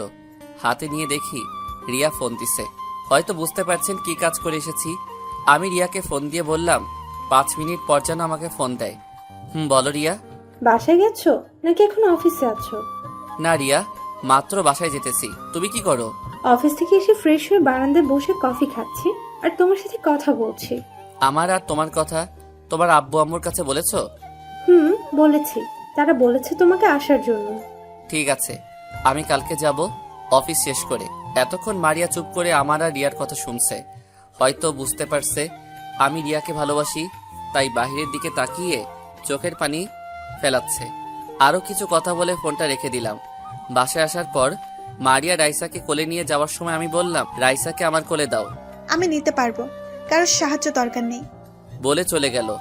আমি আর দাঁড়িয়ে না থেকে উপরে চলে আসলাম, তাহলে ঔষধে কাজ করতে আসে। রুমে এসে ফ্রেশ হয়ে খাওয়া দাওয়া করে ঘুমিয়ে গেলাম। হঠাৎ সকালবেলা ফোনের শব্দে ঘুমটা ভেঙে গেল। মোবাইল হাতে নিয়ে দেখি রনি ফোন দিছে। বল রনি। ভাইয়া, তুমি কি এখনো ঘুমিয়ে আসো? হুম। ঘুমের থেকে ওঠো। আর আমি গতকাল রাতে রওনা দিছি। এখন আমি তোমার বাসা থেকে কিছুটা দূরে দাঁড়িয়ে আছি। তুই আমাকে ফোন দিলি না কেন? তোমাকে ফোন দিছি অনেক, কিন্তু তুমি ফোন ধরো নাই। সরি রে, মোবাইলটা বালিশের নিচে ছিল। রাতে শোয়ার সময় বাহির করছি, কিন্তু চালাই নাই। আচ্ছা বাদ দাও, তুমি রেডি হয়ে বেরিয়ে আসো। আর আমি দেখতে আসি তোমার বাসার সামনে একটা গাড়ি দাঁড়িয়ে আছে। ওইটা কি আকাশের গাড়ি? আমি বিছানা থেকে উঠে বাহিরে তাকিয়ে দেখি আকাশ গাড়ি নিয়ে অপেক্ষা করতে আছে। এটাই আকাশের গাড়ি। ওকে, তুমি চিন্তা করো না, আমি আজকের ভিতরে সবকিছু বের করব। ঠিক আছে, আর তুই চেহারা ঠেকে রাখিস যাতে তোকে চিনতে না পারে। ওটা তোমাকে বলতে হবে না। আচ্ছা, ভাবি রাইসাকে নিয়ে বেরিয়ে এসেছে। আমি এখন তাদের গাড়ি প্রো করব, তারপর তোমাকে জানাবো। রাখি। ফোন কেটে দেওয়ার পর আমি বিছানা থেকে উঠে ফ্রেশ হয়ে নাস্তা করে বাহিরে এসে গাড়ি নিয়ে অফিসে চলে গেলাম। গাড়ি পার্কিং করে ভিতরে গেলাম। নিজের কেবিনে যাওয়ার আগে মারিয়ার কেবিনের ভিতরে তাকালাম। আজকে আর আকাশ ছেলেটা নেই। আমি নিজের কেবিনে চলে আসলাম। চেয়ারে বসে কাজ করতে লাগলাম। কাজ করতে করতে দুপুরে লাঞ্চের টাইম হয়ে গেছে। তারপর কেবিন থেকে বেরিয়ে আসতে মারিয়ার কেবিনের দিকে তাকিয়ে দেখি মারিয়া রাইসাকে নিয়ে খাবার খাচ্ছে। আজকে মারিয়াকে দেখে কেমন যেন খুশি খুশি লাগছে। আমার অনেক ভালো লাগছে। মারিয়া মনমরা হয়ে থাকলে আমার কাছে অনেক খারাপ লাগে। আমি চাই মারিয়া সবসময় হাসি খুশি থাকুক। ক্যান্টিনে এসে খাবার খেয়ে নিজের কেবিনে চলে আসলাম। বসে বসে কাজ করতে লাগলাম। হঠাৎ দরজায় দাঁড়িয়ে রনি বলল, ভিতরে আসতে পারি স্যার? আরে রনি, তুই ভিতরে আয়। সব খবর নিয়ে এসেছি আকাশের। আগে কাউকে দিয়ে আমার জন্য খাবার নিয়ে আসো। দুপুরে খাবার এখনো খাইনি।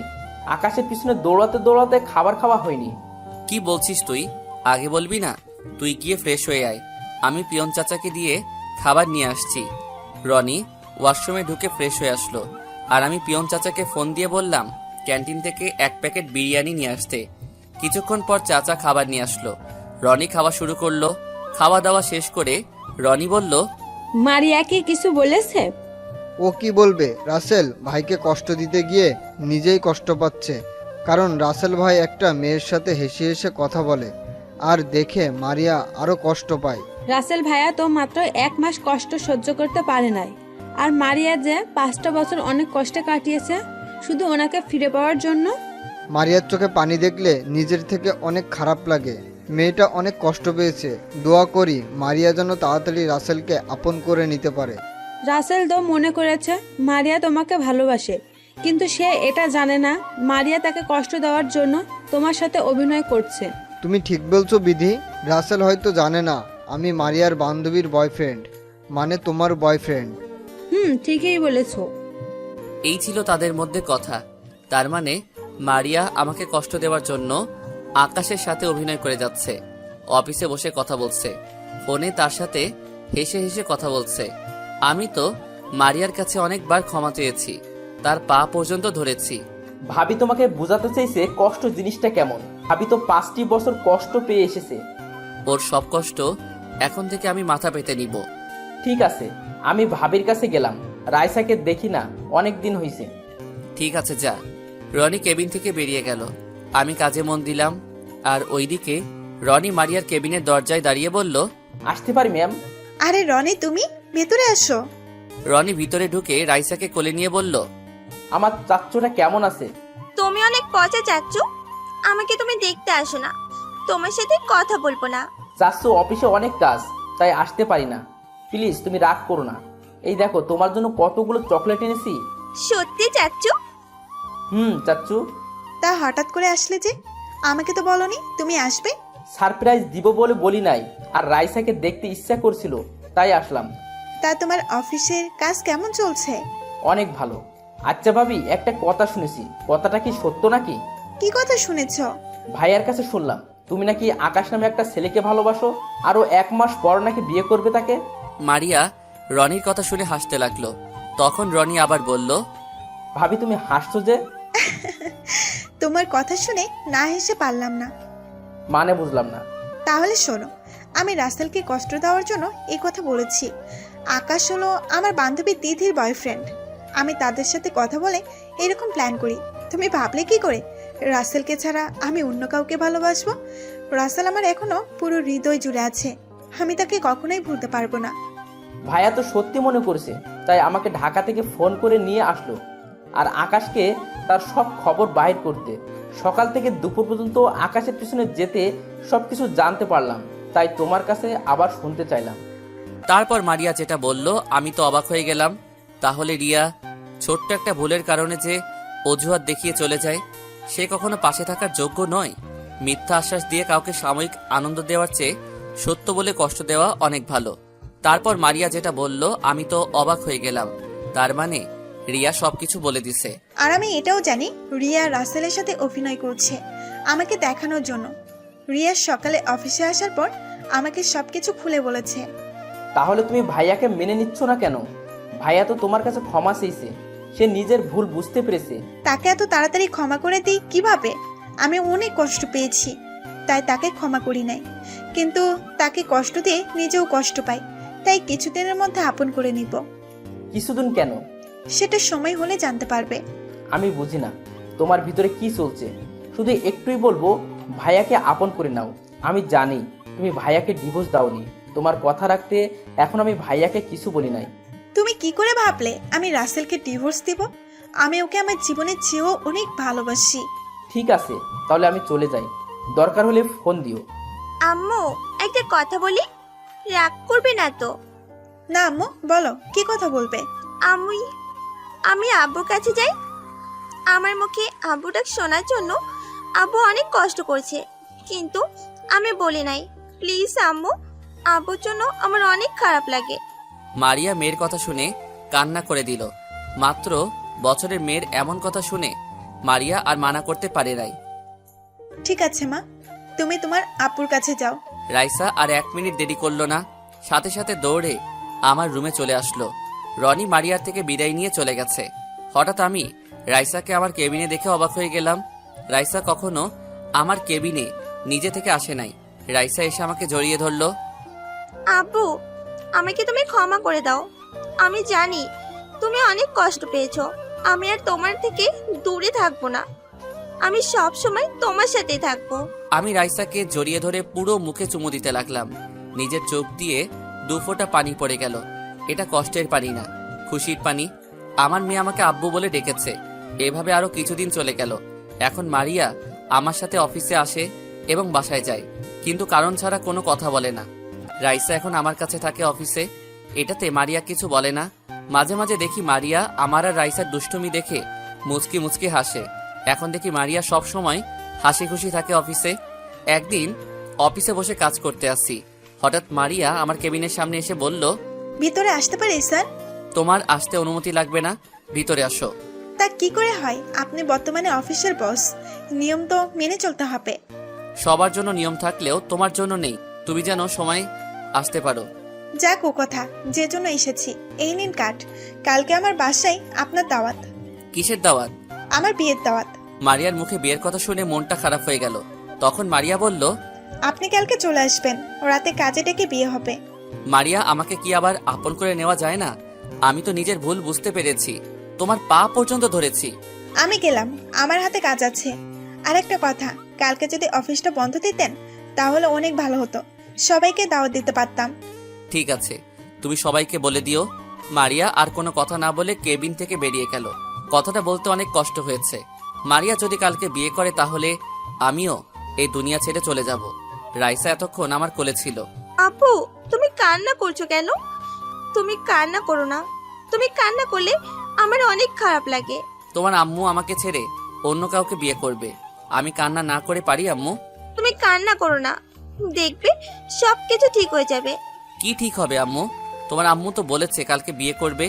বিয়ে করবে বলেছে, কিন্তু এখনো তো করে নাই। কালকে আগে আসুক, তারপর দেখা যাবে। দেখি কি হয়। বিকেলে অফিসের কাজ শেষ করে গাড়ি নিয়ে আমি আর রাইসা বসে আছি। কিছুক্ষণ পর দেখি মারিয়া বেরিয়ে আসলো। দেখে মনে হচ্ছে অনেক খুশি, কিন্তু আমার বুকটা ফেটে যাচ্ছে। মারিয়া আমাকে ছেড়ে অন্য ছেলেকে বিয়ে করবে। আপনাদের একটা কথা বলতে ভুলে গেছি, মারিয়া আমাকে যে কার্ডটা দিছে আমি ওটা এখনো খুলে দেখি নাই, কারণ মারিয়ার কথা শুনে দুনিয়া অন্ধকার হয়ে গেছে। মারিয়া সামনের সিটে এসে বসলো, রাইসা আমার কোলে বসে আছে। আমি গাড়ি চালাতে লাগলাম। মারিয়াকে বলতে ইচ্ছে করছে, প্লিজ মারিয়া, তুমি বিয়েটা করো না, আমি তোমাকে অনেক ভালোবাসি, আমি তোমাকে ছাড়া বাঁচতে পারবো না। কিন্তু মারিয়া আমার কথা শুনবে না। মারিয়া কাকে বিয়ে করছে, ছেলেটা কে তা আমি জানি না। কিছুক্ষণ পর বাসায় এসে পৌঁছে গেলাম। মারিয়া রাইসাকে আমার কোল থেকে নিয়ে চলে গেল। আমি গাড়ি পার্কিং করে নিজের রুমে চলে আসলাম। রুমে এসে বিছানায় শুয়ে চোখের পানি ফেলতে লাগলাম। হঠাৎ রনির কথা মনে হলো, তাই রনিকে ফোন দিলাম। কিন্তু অবাক করার বিষয় হলো রনির মোবাইল বন্ধ। বিপদের সময় রনির মোবাইলও বন্ধ। কোনো রকম রাতটা না খেয়ে পার করলাম। সকালে ঘুম থেকে উঠে ফ্রেশ হয়ে বাহিরে চলে আসলাম। সারাদিন বাহিরে কাটিয়ে বাসায় আসলাম। বাসার সামনে আসার পর দেখি পুরো বাসাটা সাজিয়ে রেখেছে। আমি ভিতরে ঢুকে নিজের রুমে চলে আসলাম। রুমে এসে বিছানায় শুয়ে পড়লাম। সারাদিন কিছু খাইনি। হঠাৎ দরজায় কে যেন ধাক্কাতে লাগলো। আমি ভিতর থেকে বললাম, কে? আব্বু, আমি রাইসা, দরজা খুলো। রাইসার কথা শুনে বিছানা থেকে উঠে দরজা খুলে দিলাম। রাইসার দিকে তাকিয়ে দেখি তাকে অনেক সুন্দর করে সাজিয়ে দিচ্ছে। আব্বু, তুমি এখনো রেডি হও নাই? কিছুক্ষণ পরেই অনুষ্ঠান শুরু হয়ে যাবে, সবাই চলে এসেছে। আমার ভালো লাগছে না আম্মু, তুমি যাও। তোমার জন্য একটা সারপ্রাইজ আছে, তাড়াতাড়ি রেডি হয়ে আসো। কি সারপ্রাইজ আম্মু? আগে তুমি রেডি হয়ে আসো। কান্না করতে করতে পুরো মুখটা ফুলিয়ে ফেলেছে। কি করব বলো আম্মু? তোমার আম্মু আমাকে ছেড়ে অন্য ছেলেকে বিয়ে করতেছে। আমি নিজের চোখে তোমার আম্মুর বিয়ে কিভাবে দেখব? আগে তুমি রেডি হয়ে আসো, আমি তোমার জন্য অপেক্ষা করতেছি। কালকে থেকে তো অনেক কষ্টে চোখের পানি ঝরছে, আজকে খুশিতে ঝরবে। যাও, তাড়াতাড়ি রেডি হয়ে আসো। আমি রাইসার কথা শুনে ভাবনায় পড়ে গেলাম। খুশিতে চোখের পানি ঝরবে মানে? যদি মারিয়া অন্য ছেলেকে বিয়ে করে তাহলে আমি নিজেকে শেষ করে দিব। তারপর ওয়াশরুমে গিয়ে ফ্রেশ হয়ে রেডি হয়ে রাইসার সাথে মারিয়ার বাসায় গেলাম। ভিতরে ঢুকে দেখি অফিসে সবাই এসেছে। আমাকে দেখে সবাই সালাম দিল। হঠাৎ একজনকে দেখে অবাক হয়ে গেলাম। রনি এখানে, তাকে ফোন দিলাম কিন্তু ফোন বন্ধ ছিল। ও আসবে আমাকে তো বললো না। রনিকে দেখে মনে হচ্ছে অনেক খুশি, কিন্তু আমার বুকটা ফেটে যাচ্ছে। রনি আমাকে দেখে সামনে আসলো। ভাইয়া, তোমার আসতে এত দেরি কেন? আগে বল, তোর মোবাইল বন্ধ কেন? ভাবি বলেছে মোবাইল বন্ধ করে রাখতে। কেন? সেটা কিছুক্ষণ পর বুঝতে পারবে। আসো আমার সাথে। কোথায় যাব আমি? গেলেই বুঝতে পারবে। আমি আর কোনো কথা না বলে রনির সাথে যেতে লাগলাম। রনি আমাকে একটা রুমে নিয়ে গেল। রুমের ভিতরে ঢুকে দেখি মারিয়া। রনি আমাকে রেখে চলে গেল। মারিয়া আগে গিয়ে দরজা বন্ধ করে আসলো। তারপর মারিয়া যেটা করলো তার জন্য মোটেও প্রস্তুত ছিলাম না। কি ভাবছেন, খারাপ কিছু? আরে না। মারিয়া আমাকে জড়িয়ে ধরে কান্না করে দিল। এই মারিয়া, তুমি কান্না করছো কেন? আমাকে তুমি ক্ষমা করে দাও, তোমাকে অনেক কষ্ট দিয়েছি। আমি তোমাকে কষ্ট দিতে চাইনি, কিন্তু অভিমান ছিল তোমার উপর, তাই তুমি এতবার ক্ষমা চাবার পরও ক্ষমা করি নাই। আমি জানি তোমার অনেক কষ্ট হয়েছে। প্লিজ তুমি আমাকে ক্ষমা করে দাও। কথা দিচ্ছি আমি তোমাকে আর কখনো কষ্ট দিব না। সারা জীবন তোমার বুকে থাকবো, কখনো কষ্ট দিব না। তুমি আমাকে ক্ষমা করে দাও। আমার নিজের ভুলের জন্য আজ এত কিছু হয়েছে। আমি যদি জিনিসটা যাচাই বাছাই করতাম তাহলে এত কিছু হতো না। তুমি তো মাত্র 2 মাস কষ্ট দিছো, আর তুমি আমার জন্য 5টি বছর কষ্ট পেয়েছো। 2 মাস কষ্ট পেয়ে বুঝেছি আপন কেউ দূরে গেলে কতটা কষ্ট পেতে হয়। তুমি আমাকে ক্ষমা করে দাও। আমি আর কখনো তোমাকে ভুল বুঝবো না। আমাকে আরেকটি সুযোগ দাও, দেখবে ভালোবাসা দিয়ে সব কষ্ট দূর করে দিব। তোমাকে আমি আবার কি সুযোগ দিব? তুমি তো এখন আমার স্বামী। মানে? তুমি তো বলেছিলে আমাকে ডিভোর্স দিছো, এখন আমি আবার তোমার স্বামী হলাম কেমন করে? আরে পাগল, আমি তো ডিভোর্স পেপারে সই করি নাই। তুমি আমাকে ছেড়ে চলে আসার পর আমি ডিভোর্স লেটার ছিঁড়ে ফেলেছি। তার মানে তুমি এখনো আমার স্ত্রী? হুম। তাহলে বললে যে আজকে তোমার বিয়ে? আরে হাদারাম, তুমি একটাবার কার্ডটা খুলে দেখেছো? তোমাকে কার্ডটা দেবার পর তুমি যখন বলেছো কিসের কার্ড, তখন মাথায় একটা বুদ্ধি আসলো, তাই বললাম বিয়ের কার্ড। তখন তোমার মুখটা দেখার মতো ছিল, পরে ভাবলাম আজকে তা পুষিয়ে দেব। তাহলে আমাকে কিসের দাওয়াত দিলে? তোমার মনে আছে আজকে কত তারিখ? আজকে তো 22 তারিখ। কেন বলো তো? তুমি ভালো করে মনে করতে থাকো, আজকে এইটা কিসের দিন। আমি তখন চিন্তায় পড়ে গেলাম, কিসের দিন হতে পারে, মনে পড়ছে না। তখন মারিয়া আবার বলল, আরে আজকে তোমার জন্মদিন, তুমি দেখি তোমার জন্মদিনের কথা ভুলে গেছো। আমি কখনো ভুলি নাই। প্রতি বছর তোমার জন্মদিন পালন করতাম তোমাকে ছাড়া। তাই আজকে ছোট্ট করে একটা অনুষ্ঠান করলাম, তোমার অফিসের সবাইকে দাওয়াত দিলাম। আমি সাথে সাথেই মারিয়াকে জড়িয়ে ধরে কান্না করে দিলাম। মেয়েটা আমাকে এত ভালোবাসে, আমি কি করে পারলাম ওকে ডিভোর্স দিতে? এখন নিজেকে নিজেই শেষ করে দিতে ইচ্ছে করছে। আর কান্না করতে হবে না, চলো সবাই বাইরে তোমার জন্য অপেক্ষা করতে আসছে। আমি চোখের পানি মুছে মারিয়ার সাথে রুম থেকে বেরিয়ে সবার সামনে গেলাম। আমি তাকিয়ে দেখি রিয়া, জীবন তারাও এসেছে। আরো দুজনকে দেখলাম, তারা আর কেউ নয়, আকাশ আর বিথি। মারিয়া আমায় ধরে কেকের সামনে নিয়ে গেল। রাইসা আমার আর মারিয়ার মাঝখানে দাঁড়িয়েছে, রনি আমার পাশে, আর আকাশ আর বিথি মারিয়ার সাথে দাঁড়িয়ে। তারপর আমি কেক কাটলাম, সবাই আমাকে উইশ করলো। আমি প্রথমে রাইসাকে খাইয়ে দিলাম, তারপর রনিকে খাইয়ে দিলাম, তারপর আরো অনেককে খাইয়ে দিলাম। সবাই মজা করতে আছে। রাইসা আমার কোলে বসে আছে, মারিয়া আমার ঘাড়ে মাথা দিয়ে সবার নাচ গান উপভোগ করতে আছে। হঠাৎ রনি আমার সামনে এসে একটা চেয়ার নিয়ে বসলো। কি ভাইয়া, সারপ্রাইজ কেমন দিলাম? আমি জীবনে ভাবতে পারিনি এমন সারপ্রাইজ দিবি। এটা আমরা কিছু করি নাই, সবকিছু ভাবি করছে। গতকাল ভাবি আমাকে সবকিছু খুলে বলেছে, আর মোবাইল বন্ধ করে রাখতে বলেছে। ভাবি জানে তুমি আমার কাছে ফোন দিবে, তাই আমি মোবাইল বন্ধ করে রেখেছি। এটা না বললে তো সারপ্রাইজ দিতে পারতাম না। আর আমি এই দিনের অপেক্ষায় ছিলাম এতদিন, তোমাকে সবকিছু খুলে বলবো। আমি কিন্তু আছি তোমার সাথে, আমিও বাবাকে বলি নাই। আমার বুড়িটা অনেক পেকে গেছে। দেখতে হবে না কার মেয়ে। আরো কিছুক্ষণ কথা বললাম, সবাই সবার বাসায় চলে গেছে। যাওয়ার সময় আমাকেও বলে গেছে। রাতে আমি মারিয়ার বিছানায় শুয়ে আছি। কিছুক্ষণ পর দেখি মারিয়া রাইসাকে সাথে করে নিয়ে আসলো। যা শালার, মনে করছে আজকে বউকে 5 বছরে জমে থাকা সব আদর দিব, কিন্তু মারিয়া রাইসাকে দুজনের মাঝখানে শুয়াই দিল। রাইসা আমার দিকে হেসে বলল, আব্বু মন খারাপ হয়ে গেছে বুঝি? আমি কিন্তু আসতে চাইনি, আম্মু আমাকে সাথে করে নিয়ে এসেছে। আমি রনি চাচুর সাথে ছিলাম। তুমি যেন আমার সাথে দুষ্টুমি করতে না পারো, তাই রাইসাকে নিয়ে আসলাম। আমি কোনো কথা না বলে অন্যদিকে মুখ ঘুরিয়ে শুয়ে পড়লাম। হঠাৎ মাঝরাতে কে যেন আমাকে পেছন থেকে জড়িয়ে ধরে শুয়ে আছে। আমি মনে করছি রাইসা, কিন্তু না, মারিয়া আমাকে জড়িয়ে ধরে শুয়ে আছে। আমি তার দিকে এক পলকে তাকিয়ে আছি। মারিয়ার ঠোঁট দুটোর দিকে তাকিয়ে লোভ সামলাতে পারি নাই।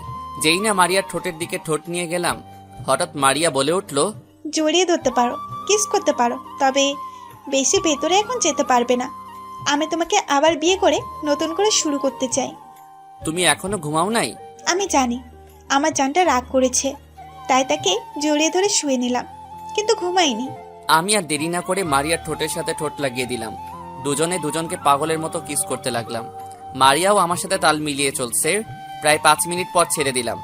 তারপর দুজন দুজনকে জড়িয়ে ধরে শুয়ে পড়লাম। আজ রনির গায়ে হলুদ। রনির বিয়ে হচ্ছে তার বসের মেয়ের সাথে। মেয়েটার নাম সাইমা। সাইমা নাকি রনিকে অফিসে দেখে পছন্দ করে ফেলে। সাইমা বিদেশ থেকে পড়াশোনা করে এসেছে। তার বাবা আমাদের সাথে কথা বলে সবকিছু ঠিক করে। তো যাই হোক, আমি রুমে রেডি হয়ে নিচে গেলাম। হঠাৎ একটা জায়গা চোখে পড়তেই মাথা পুরো গরম হয়ে যায়। আমি দেখি কিছু ছেলে মারিয়াকে ডিস্টার্ব করছে। মারিয়া চোখের পানি ফেলছে, তাই আমি দাঁড়িয়ে না দেখে তাদের সামনে গেলাম। এখানে কি হয়েছে? তোকে বলতে যাব কেন? বলতে তোদের হবে। আর তোরা ওকে কি বলেছিস? ও কান্না করে কেন? বলেছি, পাখি তোমার কি বিয়ে হয়েছে? না হলে আমরা তো আছি। তুমি দেখতে কিন্তু ভীষণ। সে তাদের কথা শুনে মাথা গরম হয়ে গেল। আমি সবগুলো ছেলেকে মারতে লাগলাম। সব মেহমান দাঁড়িয়ে দেখছে। তোদের সাহস কি করে হয় আমার স্ত্রীকে খারাপ কথা বলার? তোদের ঘরে কি মা বোন নেই? মেয়ে মানুষ দেখলে হুঁশ থাকে না? এখানে কি হয়েছে ভাইয়া? এই ছেলেগুলো তোর ভাবিকে খারাপ কথা বলছে। তোর ভাবি কান্না করে দিছে। রনি আমার কথা শুনে সাথে সাথে সবগুলোকে মারতে লাগলো। তারপর পুলিশকে ফোন দিয়ে আসতে বলো। পুলিশ এসে তাদের নিয়ে গেল। দেখতে দেখতে রনির বিয়েটা হয়ে গেল। বিয়েতে সবাইকে দাওয়াত দেওয়া হয়েছে। আমার বসও বিয়েতে এসেছে। উনি খাওয়া দাওয়া করে বাসায় চলে গেছে। রাতে আবার কাজী ডেকে এনে আমার আর মারিয়ার বিয়ে দেওয়া হলো। আবার রনির বউ রনির বাসর ঘরে বসে আছে, আমার বউ আমার বাসর ঘরে বসে আছে। তারপর রনি চলে গেল তার রুমে। আমি চলে আসলাম আমার রুমে। রাইসাকে তার নানা নানির সাথে রেখেছে। আমি রুমে ঢুকে দরজা লাগিয়ে বিছানার দিকে যেতে লাগলাম। মারিয়া আমাকে দেখে নিচে এসে পা ধরে সালাম করতে এলে আমি তাকে বুকে জড়িয়ে ধরি। তারপর 2 রাকাত নফল নামাজ আদায় করে বিছানায় গিয়ে বসলাম। মারিয়া ঘোমটা দিয়ে বসে আছে। আমি মারিয়ার ঘোমটা সরিয়ে দেখি মারিয়াকে অনেক সুন্দর লাগছে। আজকে তোমার যা কিছু করতে মন চাই করো, আমি তোমাকে বাধা দিব না। তুমি বাধা দিলেও আমি আজকে তোমার সাথে ওটা করব। কোনটা করবে? তুমি বুঝো না? না বললে বুঝবো কেমন করে? প্রথম বাসরের সময় কি করছি মনে নেই? আজকে সেটাই করব। তো করো, তোমাকে বাধা দিচ্ছে কে? কিন্তু আমার পাঠক পাঠিকারা তাকিয়ে আছে তাদের সামনে কিভাবে করব? আমার বুঝি লজ্জা লাগে না? তাহলে যাও, লাইট অফ করে দিয়ে আসো। এই তো আমার লক্ষ্মী বউ, এতক্ষণ একটা কথা বলছো, এখন আর দেখবে না আমরা কি করি? আমি বিছানা থেকে নেমে লাইটটা অফ করে দিয়ে আসলাম। তারপর বিছানায় এসে মারিয়াকে বিছানায় ফেলে দিয়ে তার ঠোঁটে আমার ঠোঁটটা লাগিয়ে দিলাম। তারপর মারিয়ার পুরো শরীরে কিস করতে লাগলাম। আস্তে আস্তে নিচের দিকে আসতে লাগলাম। বাহ বাহ, আপনারা এত লুচু কেন? এখনো তাকিয়ে আছেন? অনেক দেখেছেন, আর দেখা লাগবে না। বাকিটা ঘোড়ার ডিম।